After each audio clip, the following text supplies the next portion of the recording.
नमस्कार विद्यार्थियों, आज मैं कक्षा 11 हिंदी के गद्य विभाग के पाठ 2 मियां नसरुद्दीन पढ़ा रही हूँ, जिसकी लेखिका है कृष्णा सोबती। उनका परिचय इस प्रकार है। इनका जन्म सन 1925 गुजरात, पश्चिम पंजाब, वर्तमान पाकिस्तान में हुआ था। इनकी प्रमुख रचनाएं हैं जिंदगी नामा, दिलो दानिश, ए लड़की, समय सरगम, डार से बिछुड़ी, मित्रों मरजानी, बादलों के घेरे, सूरजमुखी, अंधेरे के, हम हसमत, शब्दों के आलोक में। इनको प्रमुख सम्मान मिला साहित्य अकादमी सम्मान, हिंदी अकादमी का सलाका सम्मान, साहित्य अकादमी की महत्तर सदस्यता सहित इनको राष्ट्रीय पुरस्कार दिए गए।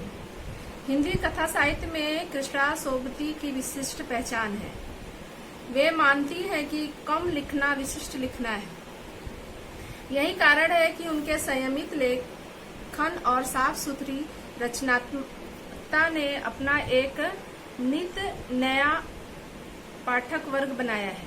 उनके कई उपन्यास, लंबी कहानियों और संस्मरणों ने हिंदी के साहित्य संसार में अपनी दीर्घजीवी उपस्थिति सुनिश्चित की है।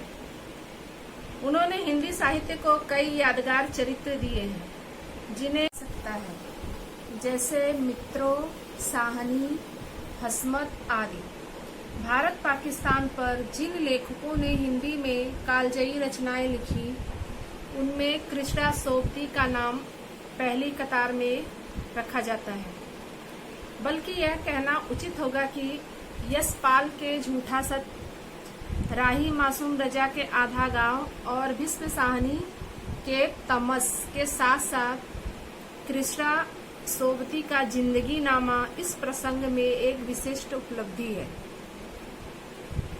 संस्मरण के क्षेत्र में हम हसमत शीर्षक से उनकी कृति का विशिष्ट स्थान है। यहाँ पर इन्होंने संस्मरण हम हसमत शब्द चित्र लिया गया है, जिसकी कहानी इस प्रकार है। एक दिन लेखिका जामा मस्जिद की तरफ गई थी। वहां पर छोटी छोटी गलियों से गुजरती हुई उन्होंने एक दुकान पे गई, जिसके बारे में उन्होंने बहुत कुछ सुना था। वह दुकान देखते ही वहां पर वह पहुंची और वहां पर इंटरव्यू लेने की इनकी इच्छा हुई, क्योंकि यह एक संपादिका भी थी। जब वहां अंदर गई तो वहां पर मियां नसरुद्दीन बैठे हुए थे, जो पीढ़ी दर पीढ़ी उनका व्यापार था रोटियां बनाना। वह 56 प्रकार की रोटियां बनाना जानते थे और उनकी प्रसिद्धि बहुत दूर दूर तक थी। यही सुनकर लेखिका वहां पर इंटरव्यू लेने गई थी। मियां नसरुद्दीन को यह पता चल गया कि यह एक संपादिका है और मेरा इंटरव्यू ले रही है। फिर भी वह जो भी प्रश्न पूछती, वह बड़े आत्मविश्वास के साथ उसका उत्तर देते। उन्होंने बताया कि उनकी कई पीढ़ियां जो है नानबाई अर्थात कई तरह की रोटियों बनाने में निपुण, उनके खानदानी यह पेशा है और पीढ़ी दर पीढ़ी चली आ रही है।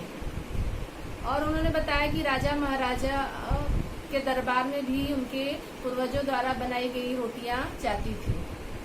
और यह भी बताया कि वह अपने शागिर्दों को भी बहुत सम्मान देते हैं और समय समय पर उनको अच्छी वेतन देते हैं। जब लेखिका कई सवाल पूछने लगी तो वह चिढ़ गए और सवाल का सीधा सीधा जवाब देना बंद कर दिए। लेखिका उनके बेटे और बेटियों के बारे में भी पूछना चाहती थी, लेकिन उनका वह तब उलट पलट के जवाब देने का देखकर उनको लगा कि अब ये ज़्यादा जवाब देने में दिलचस्प नहीं रख रहे हैं, इसलिए उन्होंने उसके बारे में पूछना उचित नहीं समझा। कुल मिला के लेखिका एक ऐसे व्यक्ति से मिली जो 56 प्रकार की रोटियां बनाने में निपुण थे और उनसे मिलने की इनकी इच्छा थी। और जब उनसे इन्होंने प्रश्न पूछा, उनसे बातचीत की, तो उससे बहुत प्रभावित हुई और उनका वह मुलाकात जो है भी स्मरणीय रहा। यही इस संस्मरण में बताया गया है। धन्यवाद।